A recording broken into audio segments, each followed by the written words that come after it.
하겠습니다. 16절에도 보면 내 사랑하는 형제들아, 오늘 말씀에 계속해서 나타났듯이 사랑하는 자들, 주님께서 사랑하시는 자들, 또 믿음의 사람들에게 사랑받는 사람, 이렇게 사랑하는 자들에게 주시는 교훈을 우리에게 보여주고 있습니다. 우리가 사랑하는 자들에게 주는 이 교훈,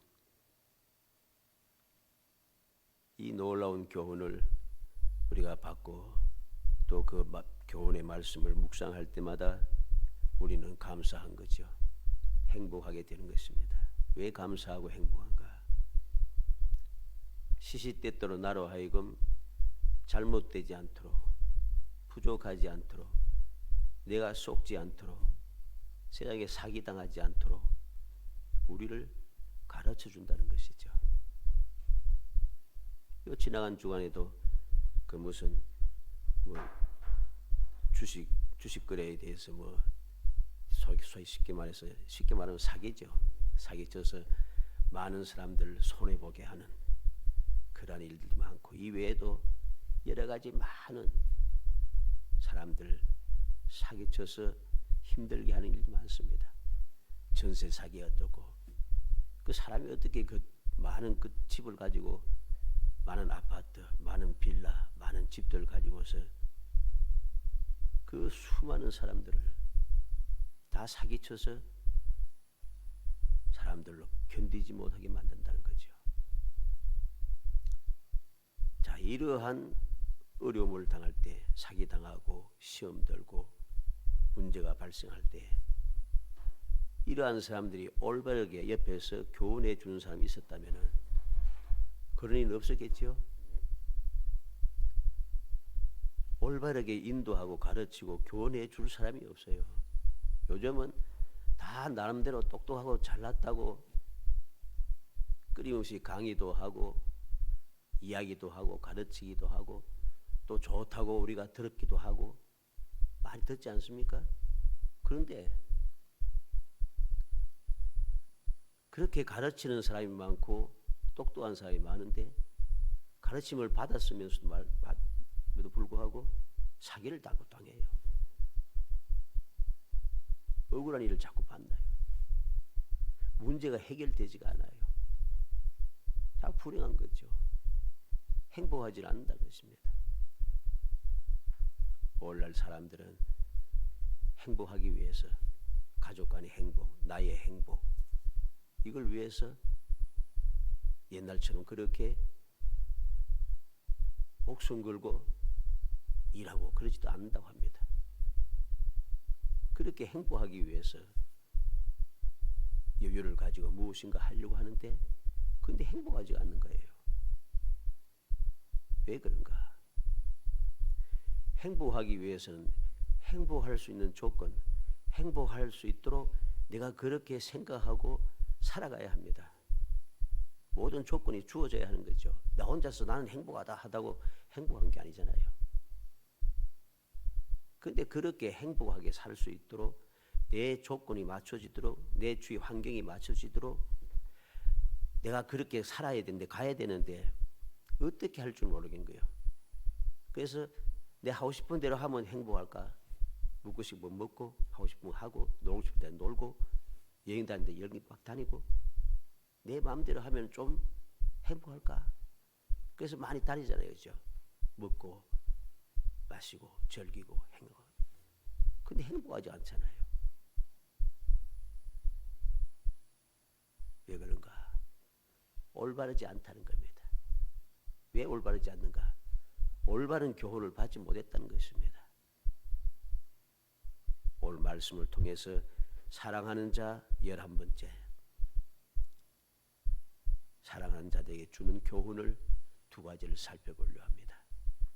이 두 가지 교훈을 우리가 마음에 새기게 되고 이 교훈을 내 것으로 받아들인다면 우리는 정말로 행복한 사람이 될 수가 있습니다. 누가 뭐라고 해도 행복한 사람이 될 수 있습니다. 누가 뭐라고 해도 사기 안 당하고 살아갈 수 있습니다. 누가 뭐라고 해도 억울한 일을 당하지 않고 기쁨으로 살아갈 수 있다는 것입니다. 그래서 오늘 말씀을 통해서 이 교훈의 말씀을 여러분들이 믿음으로 받아들이고 잊지 않고 기억하여서 여러분들이 항상 복 있는 사람, 쏘아 넘어가지 않는, 사기 당하지 않는 사람, 그래서 행복한 사람이 되기를 주의 이름으로 축복합니다. 먼저 사랑하는 사람, 사랑받는 사람은 복 있는 사람이라 했습니다. 그러면 복 있는 사람으로서 해야 할 일이 있습니다. 그 첫 번째가 뭔가? 시험을 참아야 한다 그럽니다. 12절에 시험을 참는 자는 복이 있나니 그랬습니다. 시험을 참는 자는 복이 있다. 여기 말하는 시험이라고 하는 것은 점거한다 또는 훈련한다, 단련시킨다, 뭐 그런 의미입니다. 그래서 이 시험에 대해서 이 시험을 참는 것이 무엇인가 해서 설명을 하는데 바로 이어서 말이 나옵니다. 이는 시련을 견뎌낸 자가 시련을 견뎌낸다. 시험을 참는 것이 시련을 견뎌내는 것과 같다는 소리입니다. 내가 시험을 봤는데, 일반적으로 말하는 시험을 봤는데 시험을 참을 수 있는가? 시험 참으면 안 되죠. 시험은 치러야 되지. 그렇죠? 그리고 그 시험을 내가 견뎌낼 수 있는가? 시험을 견뎌낼 수 있는 게 아니에요. 우리가 일반적으로 말하는 시험은.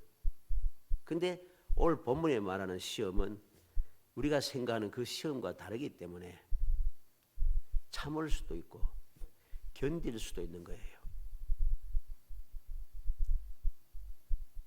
그러면 왜 시험을 참고 그 시련을 견디라고 하는가? 복이 있다는 것이죠. 복이 있나니 어떤 복이 있습니까? 약속하신 생명의 멸류관을 얻을 것이기 때문이라. 복이 있다.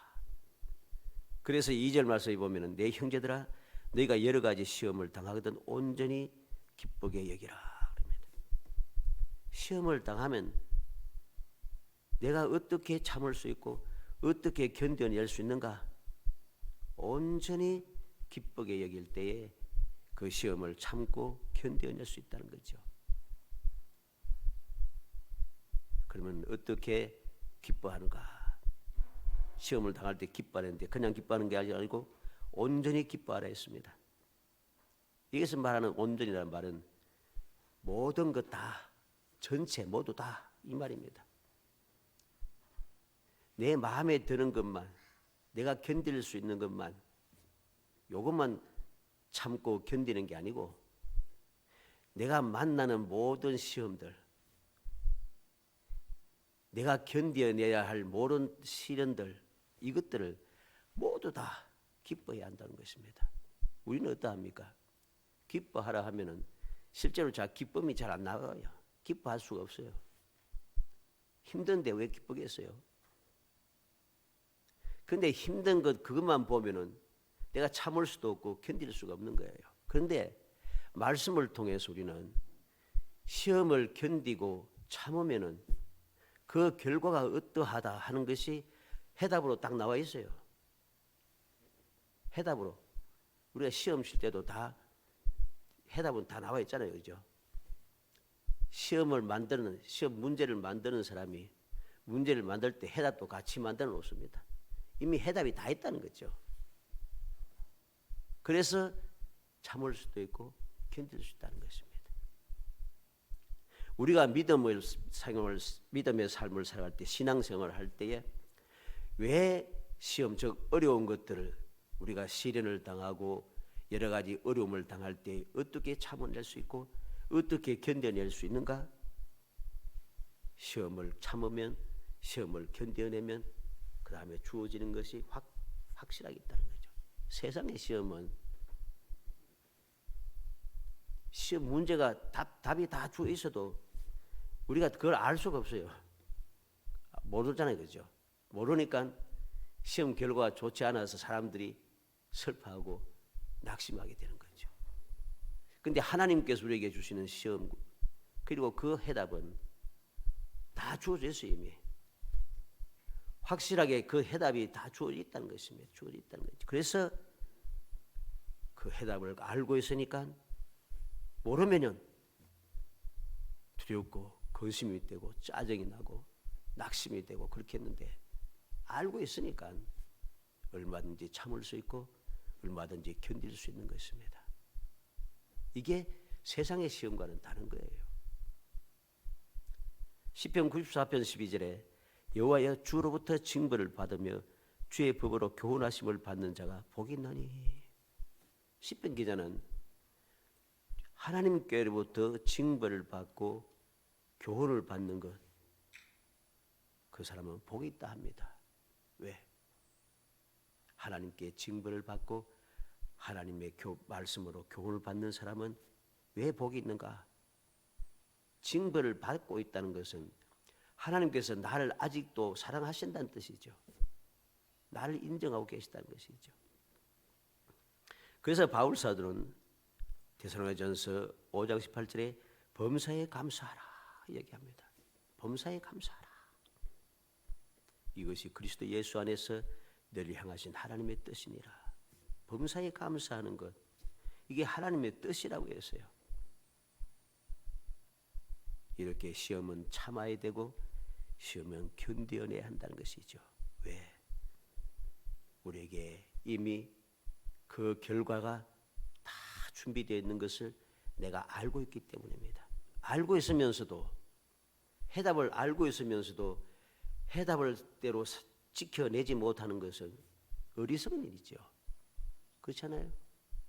해답이 있는데 낙심하고 해답이 있는데 실패하고 이러면 안 되잖아요. 그리고 시험을 참아야 하는데 시험을 참는 것이 무엇인가?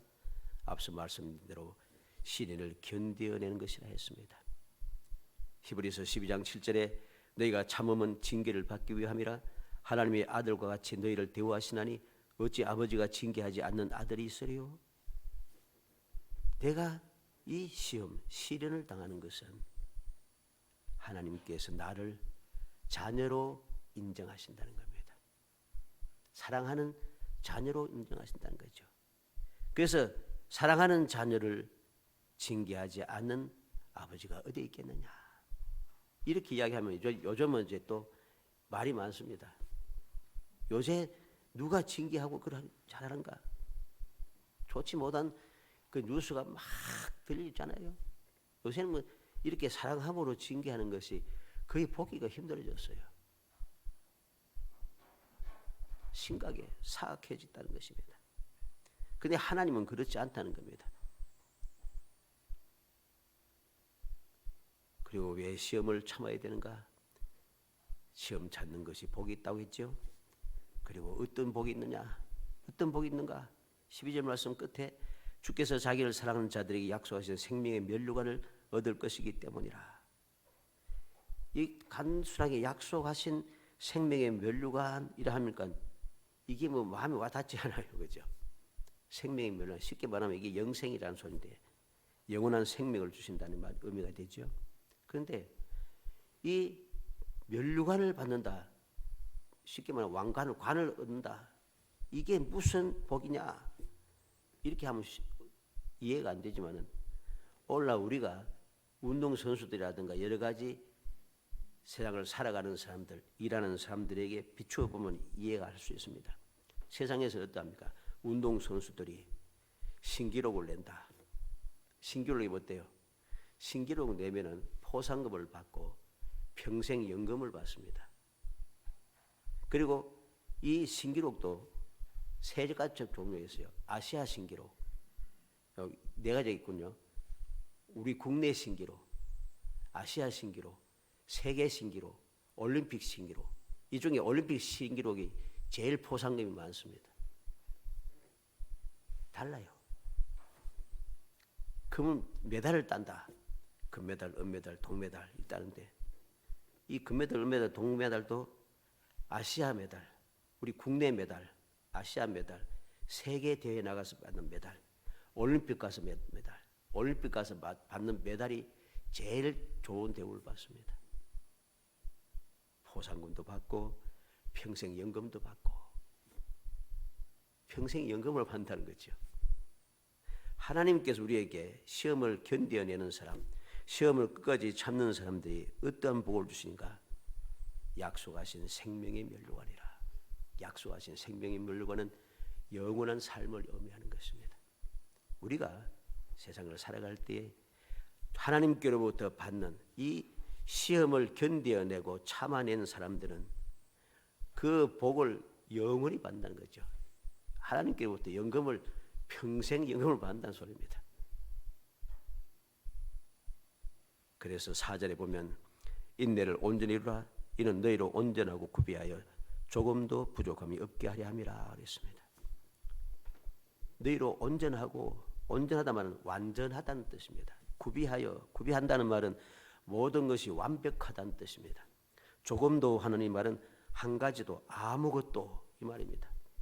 한 가지도, 그 다음에 뒤에 부족함이 했죠. 부족함은 실패하지 않는다는 뜻입니다. 하나도 실패하지 않고 아무 사람도, 한 사람도 실패하지 않는다는 거죠. 그렇게 하기 위해서 하나님께서 우리를 하여금 시험을 참아내야 한다는 것입니다. 시험을 견뎌내야 한다는 것이죠.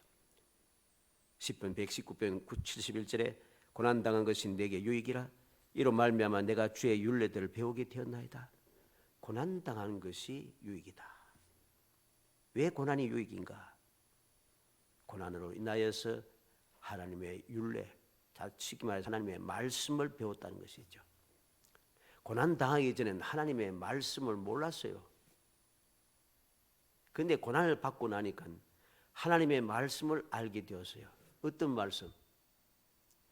하나님 말씀대로 내가 순종하며 살아가면 들어가도 나가도 복을 받고, 성에서도 복을 받고, 들에서도 복을 받고, 떡광주리도 복을 받고, 짐승들이도 복을 받고, 나도 복을 받고, 자네도 복을 받고, 손으로 하는 것이 다 복을 받고, 행하는 일이 다 형통하고, 이게 하나님께서 주신 율례, 하나님의 말씀이지요.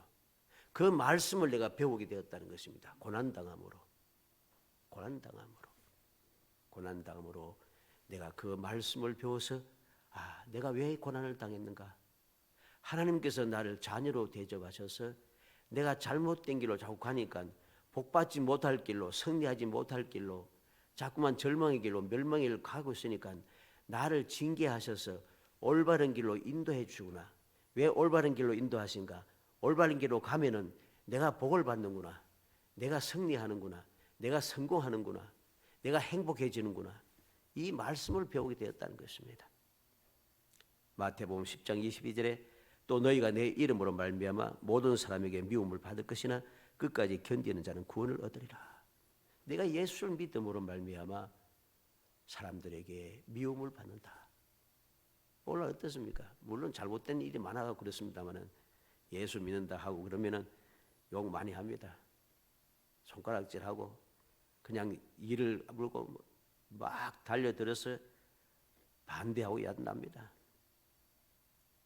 그런데 그건 잘못해서 그런 건 그건 시험이 아니고 그건 당연히 받는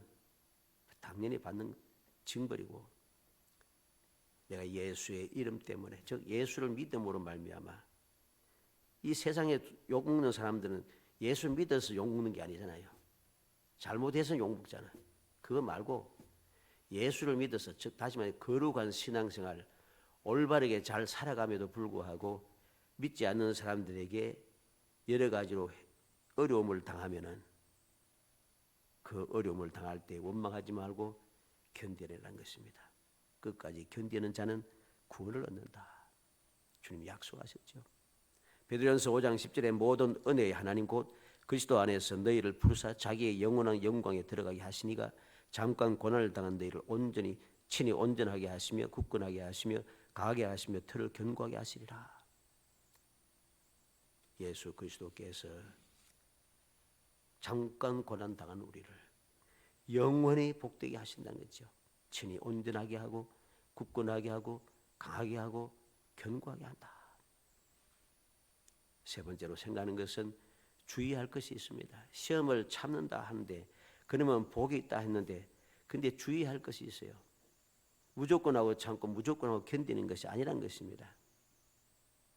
올바르게 알고 참고 견뎌야 한다는 소리죠. 그래서 무엇을 주의해야 되는가? 13절에 보면 사람이 시험을 받을 때 내가 하나님께 시험을 받는다 하지 말지니 하나님은 악에게 시험을 받지도 아니하시고 친히 아무도 시험하지 아니하시느니라. 주의해야 됩니다. 내가 하나님께 시험을 받는다. 하나님께 나에게 복 주시기 위해서 나를 시험하신다. 이런 생각을 가지면 안 됩니다. 이게 잘못된 생각이고 이게 마귀가 우리로 하여금 멸망시키기 위해서 실족케 하기 위해서 가르쳐주는 거짓된 교훈이라는 사실을 알아야 됩니다. 시험을 받을 때는 하나님께 시험을 받는다 하지 말라. 시험을 받지도 아니하시고 아무도 시험하지 아니하시느니라. 이 무슨 말이겠습니까? 의심하거나 원망하지 말라는 소리입니다. 내가 하나님께서 나를 시험하신다. 이건 하나님에 대한 불신앙입니다. 하나님께서 나를 시험할 필요가 없어요. 하나님께서 나에게 하시는 것은 징계하시는 것밖에 없습니다. 하나님께서 택한 백성들을 시험하고 하는 거 없습니다. 징계하시는 것만 있습니다. 왜 징계하시는가? 잘못하니까. 또 하나는 증명하는 것이 있습니다. 아브라함을 시험하사. 그 시험은 우리가 말하는 시험이 아니고 하나님께서 증명하신다는 뜻입니다. 그 시험이란 단어의 뜻이 증명한다는 뜻이에요. 무엇을 증명합니까? 아브라함이 하나님의 복을 받아 누릴 자격이 있는가? 그것을 증명하기 위해서 아브라함을 시험하셔서 내 독자 이삭을 내가 내게 지시한 때 가서 내게 바쳐라. 그렇게 말씀하십니다. 그랬더니 아브라함은 그 하나님의 시험을 이겨냈습니다. 증명해냈다는 거죠. 하나님을 온전히 믿고 있음을 증명해냈다는 것입니다. 그래서 그는 하나님께로부터 놀라운 복을 받는데 전무후무한 복을 받지 않습니까? 하나님 앞에 제사를 드리는데 하나님의 제사 드리는 제물을 하나님께서 다 준비해 놓으셨다 그러죠. 그렇죠? 눈을 들어서 뒤를 보니까 수양이 뿌리에 걸려서 딱 있더라는 거죠. 그래서 그 양을 잡아서 하나님께 제물을 드렸습니다. 이게 바로 하나님께서 우리에게 주시는 것이, 이거는 우리가 생각하는 시험이 아니라는 사실을 알아야 됩니다. 그리고 원망하지 말아야 된다. 왜 하필이면 이 의심을 가지게 되고 불신앙에 사로잡히게 되면은 왜 하나님은 내게 하필이면 이런 시험을 주시는가? 왜 이렇게 어렵게 하시는가? 왜 나를 힘들게 하시는가? 이렇게 원망이 되는 거예요. 이게 바로 잘못 알고 있다는 소리입니다. 원망할 이유가 없습니다. 우리는 요셉이 하나님을 원망하고 아버지를 원망하고 형들을 원망하지 않았어요. 왜 원망하지 않아요? 하나님의 뜻을 알았기 때문이죠. 하나님께서 사람들 구원하시고 우리를 구원하시기 위해서 나를 당신보다 먼저 이 애굽에 보내셨다. 이게 바로 하나님의 뜻이라는 거죠. 그러니 요셉은 시험 들 일이 없는 거예요. 원망할 일이 없는 거죠. 하나님을 의심할 필요가 없는 거죠. 내게 이런 꿈을 주시더니 왜 나로 애굽에 노예로 팔려가게 하시는가? 원망할 필요 없어요. 하나님의 뜻이 있음을 그는 믿었기 때문이죠. 이게 바로 우리가 주의해야 할 일인 것입니다. 그래서 로마서 8장 28절에 우리가 알거니와 하나님을 사랑하는 자 곧 그의 뜻대로 부르심을 입은 자들에게는 모든 것이 합력하여 선을 이루니라. 하나님의 뜻대로 부르심을 받은 사람은 다 복이 된다는 것이죠. 그게 나를 망하게 하고 내가 힘들게, 내가 의심하고 내가 그래서 원망하고 불평할 필요가 전혀 없는 것이라는 소리입니다. 다 모든 것이 다 내게 유익하다는 것이죠. 그래서 우리는 항상 이 사실을 믿는 믿음의 사람들은 감사의 삶을 살게 되는 것이죠. 그러면 왜 내가 시험에 드는가? 왜 시험에 드는가? 14절로 15절에 오직 각 사람이 시험을 받는 것은 자기 욕심에 끌려 미혹되매니 욕심이 잉태한 데 죄를 낳고 죄가 장성한 데 사망을 낳느니라. 시험을 받는 이유는 내 욕심이라는 거죠. 나 때문에 스스로 시험을 받는 것입니다. 우리가 여호수아 7장에 아간을 봅니다. 아간은 탐욕에 젖었습니다. 욕심이 생겼습니다. 욕심이 생기면 그 다음에 죄를 짓게 되고 죄를 짓게 되면 결국은 멸망에 도달하게 됩니다. 아간이 욕심을 내어서 시날산 외투, 가죽 외투를 그리고 은 200세겔, 50세겔 되는 금덩이 하나 이것을 욕심을 내어서 딱 감추어 두었습니다. 내 것이 아닌데 감추어 두었어요. 도둑질했습니다. 결과가 무엇입니까? 그것은 죄가 되었죠. 그래서 온 가족이 다 멸망당하게 됩니다. 사무엘상 15장에 보면 사울 왕이 가장 좋은 것, 가장 기름진 양과 소를 몰래 빼돌려 나왔습니다. 왜? 욕심이 생겼어요. 욕심이 생겼어요. 탐욕 때문에. 결과가 어떻게 됐습니까? 왕권을 빼앗겼어요. 그는 왕이 되지 못했어요. 이제는. 후손들까지 이어받을 왕권을 다윗에게 빼앗기게 되겠죠. 열왕기하 5장에 보면 게하시에 대한 이야기 나옵니다. 게하시는 엘리사 선지자의 사관으로서 함께 다니면서 많은 능력을 많은 기적을 체험했습니다. 하나님의 능력을 눈으로 보았습니다. 그런데 그는 탐욕에 젖었어요. 그래서 나만을 그냥 왜 보내는 거예요? 나만이 많은 재물을 끌고 선물을 가지고 왔잖아요. 근데 엘리사가 하나도 안 받고 다 돌려보내는 거예요. 그냥. 그랬더니 그럴 수 없다. 왜 안 받노? 하고서는 엘리사 몰래 달려가지고서는 은 1달란트, 옷 2벌, 욕심에 젖어서 은 1달란트와 옷 2벌을 가지고 나만에게 받으려고 했다가 결과가 어떻게 되었습니까? 나병이 즉 문둥병이 게하시와 자손들에게 영원히 이어지게 되었다 했습니다. 우리는 가룟 유다를 봅니다. 가룟 유다가 욕심에 빠져서 욕심에 들려서 예수님을 은 30에 팔아버렸습니다.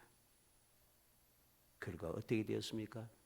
그는 영원히 배반자라고 하는 이름을 가지게 되었습니다. 사랑하는 성도 여러분, 우리는 시험을 참아야 됩니다. 이 말하는 시험은 일반적으로 우리를 멸망시키려고 하는, 우리를 힘들게 만들어서 망하게 하려고 하는 그러한 시험이 아니라는 것. 다시 말해 나를 증명하고 나를 단련시키기 위한 하나님의 사랑의 뜻을 우리는 참고 견뎌내는 사람이 되어야 된다. 그러지 못하면 우리는 약속된 복을 누릴 수 없기 때문이죠. 그래서 예수님께서는 시험에 들게 하지 마옵시고 다만 악에서 구하옵소서라고 기도를 가르쳐 주었습니다. 이렇게 기도하라. 시험에 들지 않게 하옵소서. 악에서 구해 주옵소서. 기도하라고 기도를 가르쳐 줍니다. 바울 사도는 빌립보 3장 12절로 14절에 내가 이미 얻었다 함도 아니요 온전히 이루었다 함도 아니라 오직 내가 그리스도 예수께 잡힌 바 된 그것을 잡으려고 달려가노라. 형제들아 난 아직 내가 잡은 줄로 여기지 아니하고 오직 한 일 즉 뒤에 있는 것은 잊어버리고 앞에 있는 것을 잡으려고 표대를 향하여 그리스도 예수 안에서 하나님이 위에서 부르신 부르버릴 상을 위하여 달려가노라. 아직도 나는 다 이룬 것이 아니다. 그래서 다 이룬 것이 아니기 때문에 지금도 계속해서 참고 견뎌내면서 앞을 향하여 계속해서 전진해 간다는 것입니다. 두 번째로 사랑하는 사람들, 사랑받는 사람들, 복 있는 사람들이 해야 할 일이 무엇입니까? 속지 말아야 한다는 것입니다. 속지 말아야 한다. 사랑받는 사람이 복 있는 사람으로 살기 위해서는 첫째는 시험을 참아야 한다 그랬죠. 두 번째는 속지 말아야 합니다. 속아서는 안 됩니다. 사기당하지 말란 소리죠. 16절에 내 사랑하는 형제들아 속지 말라 그랬습니다. 속지 말라 합니다. 왜 속지 말라 하는가? 하나님은 온갖 좋은 은사, 온전한 선물을 주시는 분이기 때문이라고 17절에 말씀하고 있습니다. 하나님은 온갖 좋은 은사와 온전한 선물이 다 위로부터 빛들이 아버지께로부터 내려오나니 그랬습니다. 모든 좋은 것들, 온갖 좋은 것들이라든가 온전한 선물들, 이 모든 것들은 다 어디서부터 오는가? 하나님께로부터 온다는 거죠. 온갖 좋은 것을 주시고 온전한 선물을 주시는 하나님께서 나로 하여금 이 복을 받아 누리지 못하도록 시험을 한다? 있을 수 없는 이야기입니다. 있을 수 없는 이야기예요. 그러한 사실을 깨닫고 속지 말라는 것입니다. 그래서 신명기 6장 24절에 여호와께서 우리에게 이 모든 규례를 지키라 명령하셨으니 이는 우리가 우리 하나님 여호와를 경외하여 항상 복을 누리게 하기 위하심이며 또 여호와께서 우리를 오늘과 같이 살게 하려 하심이라. 왜 하나님께서 규례를 주셔서 지키라 하시는가? 우리를 힘들게 하기 위해서 아닙니다. 힘들게 하는 것이 아니고 바로 복을 받게 하기 위해서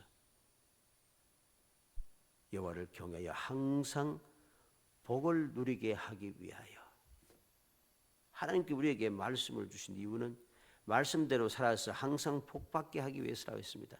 신명기 8장 15절로 16절에 너를 인도하여 그 광대하고 위험한 광야 곧 불뱀과 정갈이 있고 물이 없는 간조한 땅을 지나게 하셨으며 또 너를 위하여 단단한 반석에서 물을 내셨으며 내 조상들도 알지 못하던 만나를 광야에서 내게 먹이신다니 이는 다 너를 낮추시며 너를 시험하사 마침내 내게 복을 주려 하심이었느니라. 왜 광야로 인도하시면서 힘들게 하시는가? 마침내 내게 복을 주려 하심이었느니라. 마침내 복을 주기 위해서 우리를 이 광야를 지나면서 어려움을 견뎌내게 하셨다는 것입니다. 그리고 왜 속지 말아야 하는가? 두 번째로 하나님은 변함도 없었고 회전하는 그림자도 없다고 17절 말씀 하반절에 말합니다. 그는 변함도 없으시고 회전하는 그림자도 없으시니라. 변함도 없고 회전하는 그림자도 없다는 이 말은 영원 불변하신 하나님, 어둠이 조금도 없으신 하나님, 그런 의미가 됩니다. 이사야 60장 20절에 다시는 내 해가 지지 아니하며 내 달이 물러가지 아니할 것은 여호와가 내 영원한 빛이 되고 내 슬픔의 날이 끝날 것임이라. 하나님께서 영원한 빛이 되어주셔서 슬픔의 날이 끝난다. 슬픔의 날이 다 끝나버렸어요. 이제 다시는 그림자조차 없게 되었다는 소리죠.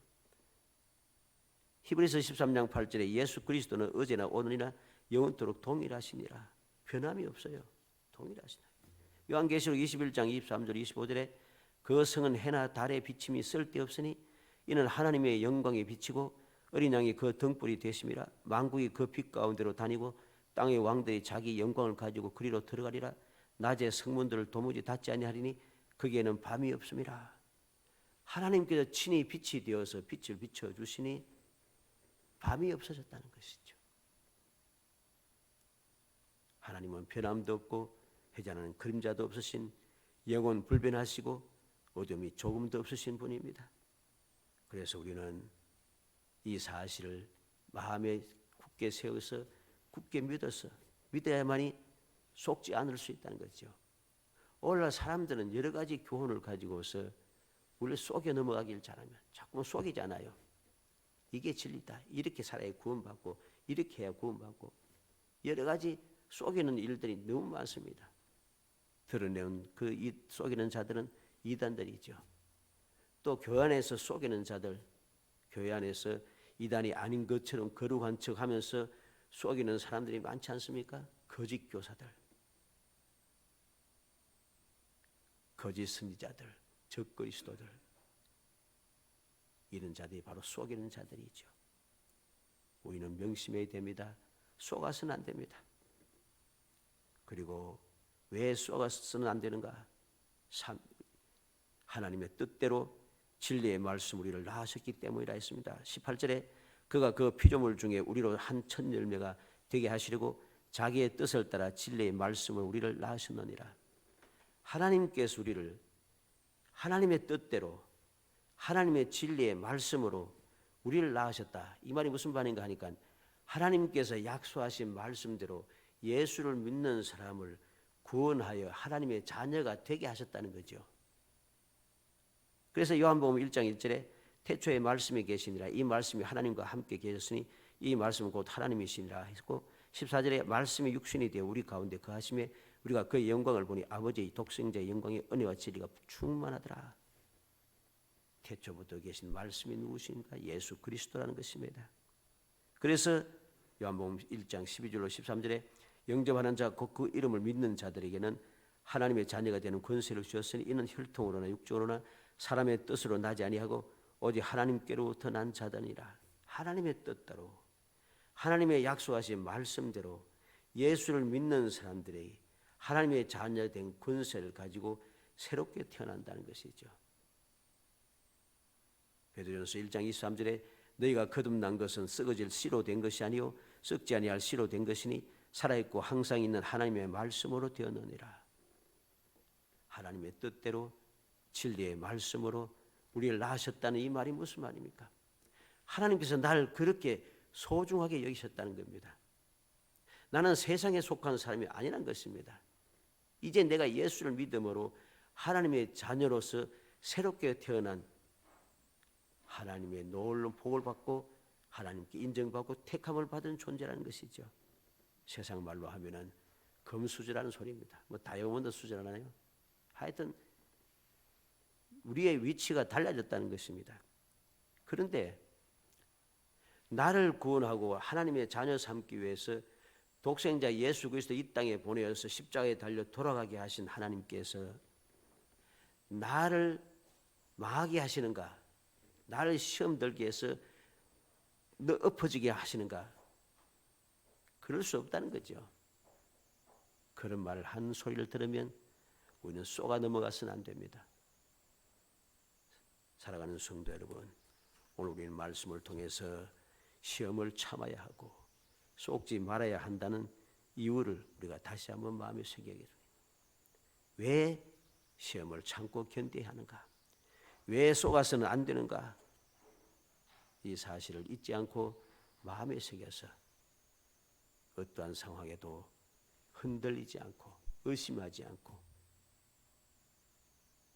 그리고 원망하지 않고 믿음에 든든히 서서 끝까지 참고 견뎌내고 우리의 믿음을 지켜내어서 영원히 복받는 사람 그리고 영원히 행복한 이 험한 세상이라도 아무도 행복하지 않다고 하도 끊임없이 행복하고 모든 것이 합력하여 선을 이루어가는 복된 성도이 되시기를 주의 이름으로 축복합니다.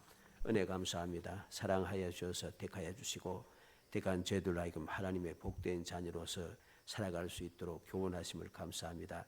주님의 교훈의 말씀을 들으사오니 저희들의 아버지 항상 인내하고 견디게 하여 주시기 원합니다. 쏘가 넘어가지 않고 항상 믿음을 굳게 지키고 주님만 바라보며 살아가게 해주시기 원합니다. 그래서 항상 저희들이 행복한 사람으로 이 세상을 넉넉하게 이겨내는 사람으로 영원히 아버지의 복받는 사람으로 살아갈 수 있도록 성령께서 도와주옵소서. 예수님의 이름으로 기도합니다. 아멘.